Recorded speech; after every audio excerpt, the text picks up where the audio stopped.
Hey, it's Kyle here, and today I'll be doing a video that honestly was kind of born out of my own curiosity. And as you can already guess from the title of this video, I'll be exploring which authors I've read the most books by. And I'll say this idea simply came to me because I'm currently reading the newest book by Ken Follett. And he's definitely one of the authors that, at least I believed, I'd read the most books, one of the most books by, not necessarily the most, but I've heard he's up there. And that got me thinking, like, I wonder if I actually, like, did a ranking, like, how that would go out. Because I was pretty sure I would know, like, the top 2 or 3 authors, but I wasn't exactly sure, because there's a few authors that are very close together. And I thought, well, you know, this could be a fun video idea, because it also would give me a chance to spotlight some of my favorite authors, because obviously if I read a lot of books by somebody, I'd probably enjoy their work. So luckily I have an app that I use called Library Thing that I use to basically keep track of my books and stuff like that. And they do have a tool on there where you can sort your books by authors, and when you do that, off to the side they'll say how many books you have by that author. I've known the app's done that for a while, but I've never actually been bothered to go through the app and actually like see how they ranked and stuff like that, because you can't sort them that way. It just sorts the authors by ABC order, and off to the side it says like 1, 4, 6, you know, whatever. So first off, before I even rank the authors, one thing I found very interesting is that I currently have books by 353 authors, which that number is a little higher than I expected. I have a little over 600 books in my collection, and because I do read a lot of series, I actually thought that number would be lower. But it turns out there's a lot more authors I've only read one book by than I actually thought. I would have guessed that number would have been somewhere in the 200 to 250 range. So I did find that interesting. You know, I will say when I tallied up the authors, and I decided on this video just to focus on the 5 authors I've read the most. There were some authors that made the list that did kind of surprise me. There were a couple that I assumed were going to be in the top 5 who didn't make it and were a few books short. So this this list did not necessarily end up the exact way I was expecting. So that being said, I'm going to start from 5 and count my way down to 1, and I'm going to spotlight the first book I've read of each author. I thought that'd be a fun way to kind of explore this list. So first off, and sorry, I'm looking at the list to remind me how many books I've read by each of these authors, is John Scalzi. And I've read 12 of his books, and the first book of his I read was Red Shirts. John Scalzi has quickly become one of my favorite authors since I read Red Shirts just a few years ago. And I would say, like, if I did this list a couple years ago, John Scalzi probably would have been even in the top 20. I think if I did the same video 2 years from now, John Scalzi might be second or third, because he's definitely one of those authors that I'm reading multiple books by now. Every time I finish one of his books, be a series or a standalone, I'll quickly go online and kind of look to see what else he's written, if there's anything news came out, or if there are any of his old books I haven't read yet that sound interesting. I love him. He writes great science fiction. They're very humorous, very interesting, great characters. Red Shirts really made me fall in love with John Scalzi, and quickly, after I read this book, I was like, oh, I have to read more books by John Scalzi. So I definitely recommend, if you like sci-fi, I would definitely recommend you check out John Scalzi. He is an amazingly talented sci-fi author. Next up, I actually have a tie for third place, so 2 books, 2 authors, I should say, are in third. So I'll start off first with Timothy Zahn, who I've read 18 books by. So there's obviously a big jump from 5th to the 2 and 3rd, from 12 to 18. Timothy Zahn is my favorite Star Wars author of all time by far. I have read one of his books that wasn't Star Wars related, so it's not all Star Wars related stuff. Last year, one of my highlights of my life was being on a panel at DragonCon with Timothy Zahn. I got to sit right next to him, got to talk to him some. He took a photo with me, signed this copy of the 20th anniversary of Heir to the Empire.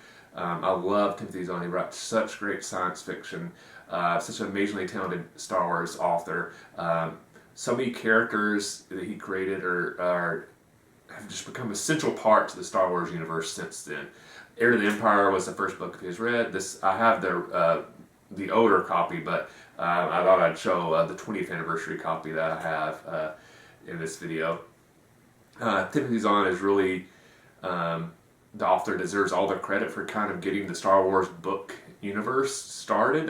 It kind of proved Heir to the Empire was amazingly popular, and it kind of proved, I think, to Lucas, like, oh, we can put out Star Wars books and people are going to really be into this. And it's never stopped since then. And he continues to write books under the new Disney Star Wars canon. Still awesome. So Timothy Zahn's book count will continue to go up in my list there. He is tied with Kevin Anderson.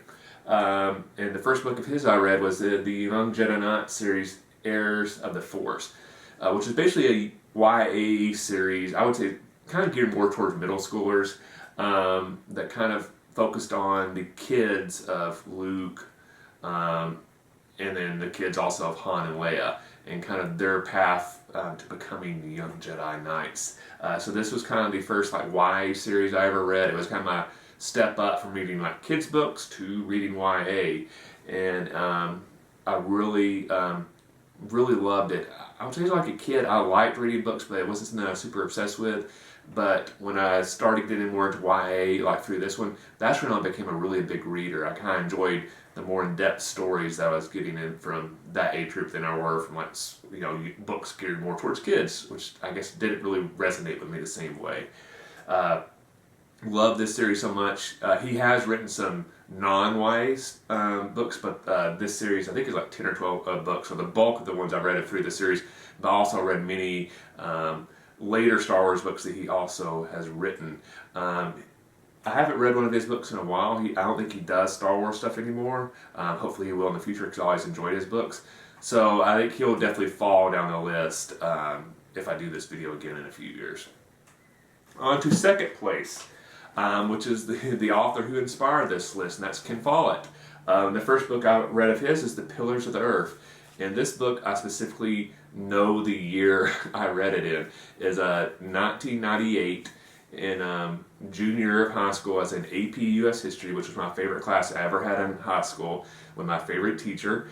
And often when she would come to class, if she'd read a nonfiction history book that she thought she'd enjoy, we would enjoy the students she'd mention to us, because obviously being AP history students, we all kind of liked history. But I remember one day specifically, and it's the only time she ever did it in the class, she recommended a fiction novel, and it was The Pillars of the Earth. And she came in like over the weekend, like, I got this book, read it nonstop, has the best villain I've ever read in a book. It's amazing. It's historical fiction. It's set in England back in the Dark Ages, in a small town that's kind of struggling, and the town kind of tries to revitalized through the building of cathedral, but people are opposed to it, and there's conflict and all this stuff, and there's this amazing villain. I highly recommend it. And the first chance I had, I think within a week or so, I went and got the book, read it, and I fell in love with Ken Follett. This is one of my favorite books of all time, and definitely I quickly like, oh, I really love this writing style. Ken Follett doesn't write just historical fiction, but I would say my favorite books of his are historical fiction. But he does some cool contemporary novels as well. But he has a huge back catalog, so I still haven't read all of his old books. But anytime he comes out with a new book, most of the time I do get him and read them. So this number will continue to go up. He'll probably break in the 20 mark fairly soon. In first place, which I knew this author was going to be in first place, with a huge lead. So Ken Follett was at 19. This author is at 38 books.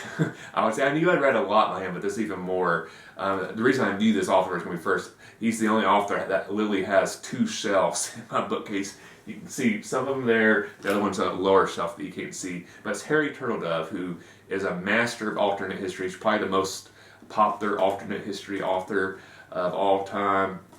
And this is another one I remember where I was introduced to his book. The first one of his I ever read was World War in the Balance, which is a sci-fi alternate history book about World War II and what would have happened if humanity had been faced with an alien invasion during the kind of height of World War II. What would the warring countries would have done, you know, with the Nazis and the Soviets and, you know, the Brits and the Americans, Japanese, everybody involved in the war, could they put together the conflict against each other in an effort to save all of humanity from being conquered and wiped out by this alien race. The reason I can remember this book is probably because of the cover, but The closest bookstore to me when I was growing up was Walden Books in a local mall, and I remember that when I was going through the sci-fi selection, and this book's cover was kind of faced out facing. You know, like sometimes in bookstores they'll have, you know, some books like this, but every once in a while they'll have a book like that.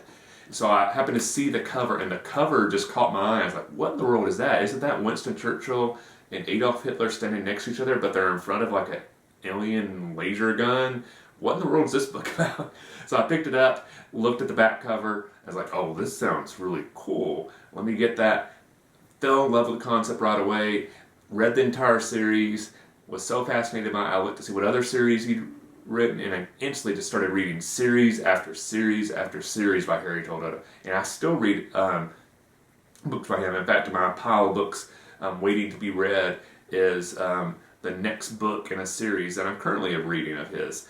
So this title will go up. So Harry Turtledove is going to be number one on my list for a while because he has a huge lead and I'm still reading books by him. So that is the 5 authors I've read the most. I should say the reason, initially I was thinking about doing a top 10, but a lot of the books outside, authors I should say, out of the top 5 were very bunched together. There was a lot of authors between like 9 to 7 books.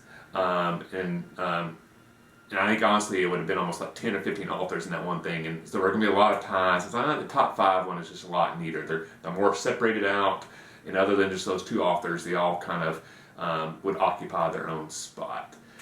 So those are my 5 authors I have read the most by. Question for you is, what author have you read the most books by? Let me know in the comment section below. Hope you enjoyed this video. I know, again, this is an idea I had. Nobody had asked me for this video, so if you don't enjoy it, I completely understand. Just a video I did out of my own curiosity. I apologize if you hear some noise in the background. I think one of my neighbors just started mowing his lawn, so I'm going to cut this video short because of that.